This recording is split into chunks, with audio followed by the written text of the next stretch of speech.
Hello दोस्तों, आप लोगों का स्वागत है एक स्पेशल बाइलिंगुअल सीरीज जिसे एक्सक्लूसिवली डिजाइन किया गया है 71st बीपीएससी प्रीलिम्स और अन्य बिहार सरकारी परीक्षाओं को ध्यान में रख करके। इस सीरीज की जो सबसे बड़ी विशेषता ये है कि यह सीरीज जो है कवर करेगा इंपॉर्टेंट जनरल स्टडीज के फैक्ट को और वन लाइनर को, जो कि आपका संक्षिप्त होगा और जो है एग्जाम ओरिएंटेड फॉर्मेट में होगा। इस सीरीज की एक खासियत यह भी है कि यह आपकी तैयारी को और भी प्रभावी बनाने के लिए जितने भी कंटेंट इस सीरीज में लिया जाएगा वो सारा जो है बाइलिंगुअल होगा, यानी कि इंग्लिश और हिंदी दोनों लैंग्वेज में होगा, ताकि किसी भी लैंग्वेज के स्टूडेंट हो उसको यहाँ से बेनिफिट मिल सके। इस सीरीज का गोल और मोटिवेशन ये है, जो आपने अभी तक जितने भी अलग अलग डिफरेंट सोर्सेज से पढ़ाई किए हैं और अलग अलग टेस्ट सीरीज को आपने अटेंड किया है, उन सभी का जो है रिविजन हो सके। यह सीरीज जो है ये एम कर रहा है जो वो आपके रिविजन को बूस्ट करे, ताकि आप बीपीएससी और इसके सिमिलर जो एग्जामिनेशन हैं उसके जनरल स्टडीज के सेक्शन में आप हाई स्कोर कर सके। तो चूंकि इस एग्जामिनेशन की प्रिपरेशन के लिए हर मिनट कीमती है, सो get ready and stay consist. तो हम शुरू करते हैं इस वीडियो को।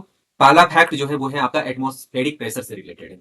अब देखिए, अगर आपको एटमॉस्फेरिक प्रेशर का नॉन एसआई यूनिट अगर पूछ दे, ठीक है, तो उसकी नॉन एसआई यूनिट होती है बार, ठीक है, जो कि इक्विवेलेंट होता है 10⁵ न्यूटन पर स्क्वायर मीटर के बराबर होता है।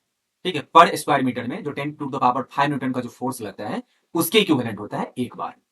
ठीक है, अब अगर हम एटमॉस्फेरिक प्रेशर का एसआई यूनिट की बात करें, ठीक है, तो इसका एसआई मात्रक जो है वो है आपका पास्कल।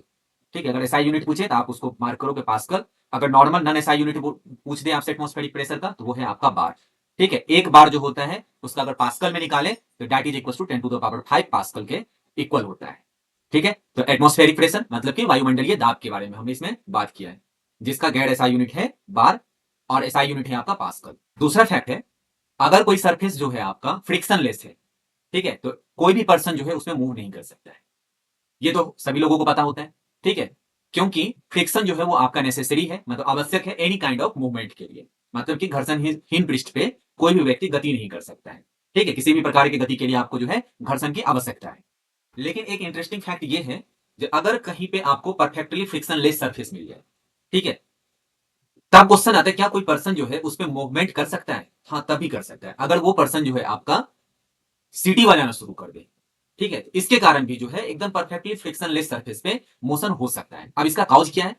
इसका काउज ये है, जो अगर लगातार अगर सीटी बजाएगा, ठीक है, तो पर्सन जो है एक्सपेल्स करता है एयर को एक डायरेक्शन में, बार बार जो हवा उसके मुंह से बाहर आएगा, और इसके रिजल्ट के कारण जो है Newton's third law of motion के अकॉर्डिंग वह आदमी जो है आपका मूवमेंट उसमें शुरू हो जाएगा, मतलब वो मूव करना शुरू कर देगा एक अपोजिट डायरेक्शन, मतलब जिधर वो सीटी बजा रहा है उसके मुंह से जिधर हवा निकलेगा बाहर की ओर, उसके ठीक अपोजिट डायरेक्शन में वो व्यक्ति जो है आपका मूव करना शुरू कर देगा। कभी कभी फिजिक्स का कोई लॉ या रूल भी पूछ देता है, जैसे कि मैंने यहाँ पे एक लॉ को मेंशन किया है, law of conservation of momentum, मतलब कि संवेग संरक्षण के सिद्धांत।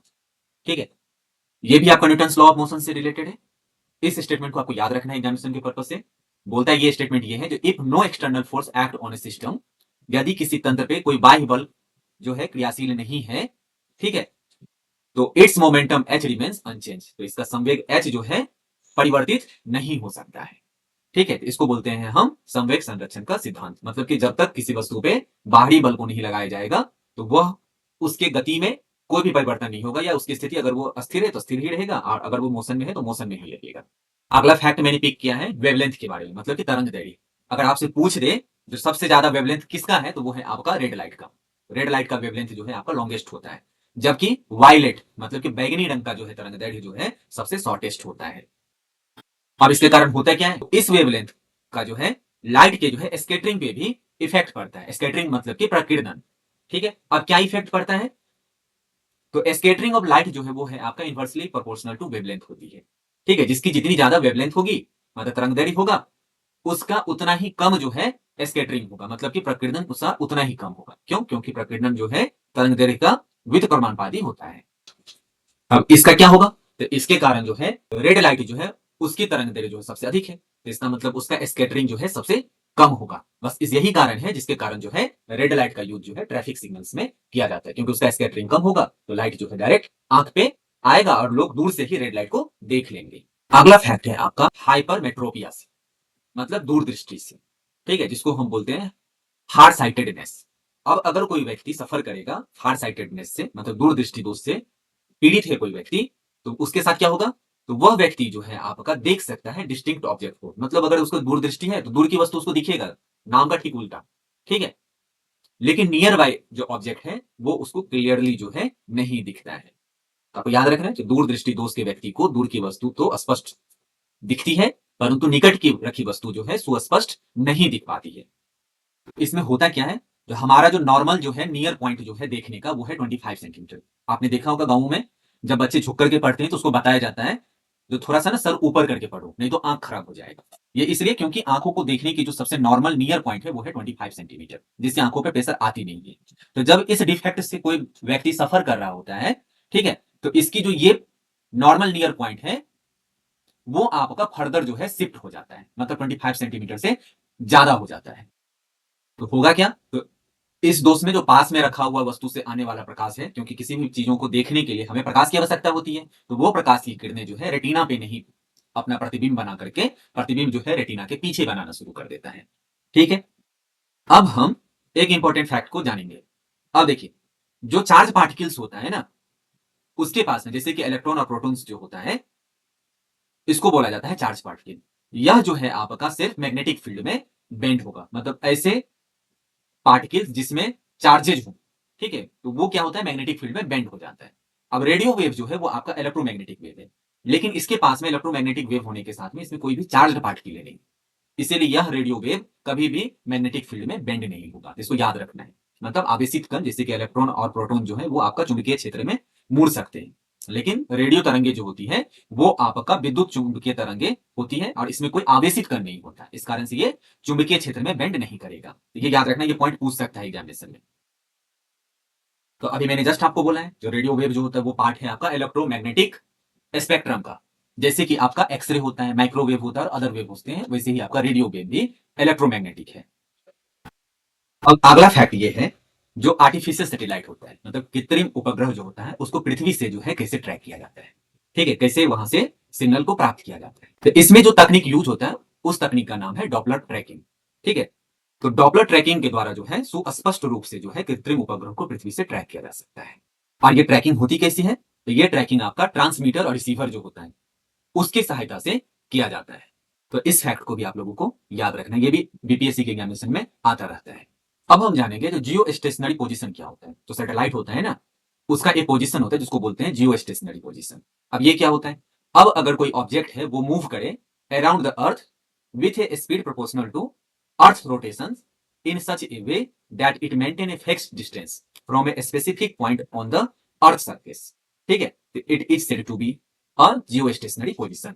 यानी कि जब कोई पदार्थ पृथ्वी के चारों ओर पृथ्वी की गति के समानुपाती उस गति से चलता है, जितना कि मतलब कि अर्थ का जितना भी गति है उसी के समानुपाती गति से चले, ताकि वह पृथ्वी पर स्थित किसी स्थान से निश्चित दूरी को बनाए रख सकता है। इतना स्पीड उस सैटेलाइट का होना चाहिए ताकि पृथ्वी पे जो एक स्थान कोई स्थान फिक्स है उससे वो निश्चित दूरी बनाए रखे। ऐसा ना हो जो वो स्थान चाहे तो आगे निकल जाए सैटेलाइट से, या सैटेलाइट जो है आगे निकल जाए, नहीं, उतना ही होना चाहिए जो वो सैटेलाइट सीधे सीधे उस से एक फिक्स डिस्टेंस पे कोरिलेट रहेगा। ठीक है, तो इस स्थिति को जो है भू स्थितिक मतलब कि जियो स्टेशनरी पोजीशन बोला जाता है। जो भी आपका भू स्थिर उपग्रह होते हैं वह इसी सिद्धांत पे जो है काम करता है। इन सभी सैटेलाइटों का जो ऑर्बिट होता है जिसमें ये अर्थ का चारों तरफ परिक्रमा करते हैं वो ऑर्बिट जो है सर्कुलर होगा और वो कंप्लीट करते हैं one revolution around the earth in the 24 hour. 24 घंटे में ही एक जो है आपका कंप्लीट जो है रोटेशन पूरा करेगा। Since their speed match the rotation of earth each satellite appears to be stationary relative to a point on the earth surface. ठीक है, ऐसा लगेगा जो सैटेलाइट जो है सीधे सीधी आसमान में सामने जो है लटका हुआ है। अगले फैक्ट को लेते हैं, आईसीटी जो है आपका, इसका मतलब होता है इंफॉर्मेशन एंड कम्युनिकेशन टेक्नोलॉजी। यह सिर्फ जो है आपका इंफॉर्मेशन जो है इंक्लूड नहीं करता है, लेकिन इसमें जो है आपका इसके अलावा टेलीकम्युनिकेशन भी है, ब्रॉडकास्ट मीडिया भी है और form of audio and video processing and transmission जो है इसमें आता है। यानी कि आईसीटी का तात्पर्य सूचना एवं संचार प्रौद्योगिकी से है। आईसीटी में सूचना और प्रौद्योगिकी के साथ साथ दूरभाष संचार, प्रसार मीडिया और सभी प्रकार के ऑडियो और वीडियो के प्रक्रमण और प्रेषण जो है शामिल होता है। अल्फा पार्टिकल जो है वो कंपोज्ड होता है 2 प्रोटॉन एंड 2 न्यूट्रॉन से, जैसा कि हीलियम न्यूक्लियस के साथ में होता है। यानी कि अल्फा कण हीलियम नाभिक के समान 2 प्रोटॉन और 2 न्यूट्रॉन से मिलकर बने होते हैं। अल्फा पार्टिकल जो है वो डबली चार्ज हीलियम आयंस होते हैं, बट इसका जो मास होता है वो इक्वल होता है हीलियम के न्यूक्लियस के बराबर।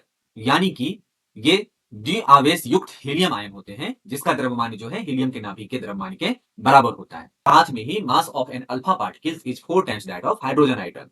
ठीक है, मतलब कि इनका द्रव्यमान जो है हाइड्रोजन परमाणु की जो द्रव्यमान है उससे जो है 4 गुनी ज्यादा होती है। ये आपको याद रखना है फैक्ट को। अब हम कुछ इंपॉर्टेंट एलिमेंट्स का एटॉमिक कॉन्फ़िगरेशन के बारे में जानेंगे। जैसे कि सिलिकॉन है, इसका सिंबल Si होता है, एटॉमिक नंबर इसका 14 है, नंबर ऑफ इलेक्ट्रॉन इसमें 14 है, वैलेंसी इसकी 4 है। फ्लोरीन है, फ्लोरीन का जो है आपका सिंबल F होता है, एटॉमिक नंबर 9 होता है, नंबर ऑफ इलेक्ट्रॉन्स इसका 9 है और वैलेंसी इसकी 1 है। एल्युमिनियम है, एल्युमिनियम का सिंबल आपका Al होता है, एटॉमिक नंबर इसका 13 होता है, नंबर ऑफ इलेक्ट्रॉन्स इसकी 13 होती है, वैलेंसी इसकी 3 है। और सल्फर जो है उसका atomic number 16, number of electrons 16 और वैलेंसी इसका 2 है। वैलेंसी का मतलब हो गया संयोजकता, नंबर ऑफ इलेक्ट्रॉन्स का मतलब इलेक्ट्रॉनों की संख्या। ठीक है, परमाणु संख्या वही होती है जिसमें किसी में कितना नंबर ऑफ इलेक्ट्रॉन्स है। अब हम कुछ मेटल्स के वाटर के साथ में रिएक्टिविटी के बारे में जानेंगे। मेटल जैसे कि लेड हो गया, कॉपर हो गया, सिल्वर हो गया, गोल्ड हो गया, प्लेटिनम हो गया, यह कभी भी जो है वाटर और स्टीम के साथ में रिएक्शन नहीं करता है। मतलब धातु जैसे कि लेड, कॉपर, सिल्वर, गोल्ड और प्लेटिनम जो है वो जल और भाप से, मतलब जल और जल का जो भाप होता है उससे बिल्कुल अभिक्रिया नहीं करती है। ठीक है, इसीलिए इनका जो है ऑर्नामेंट्स में भी यूज होता है।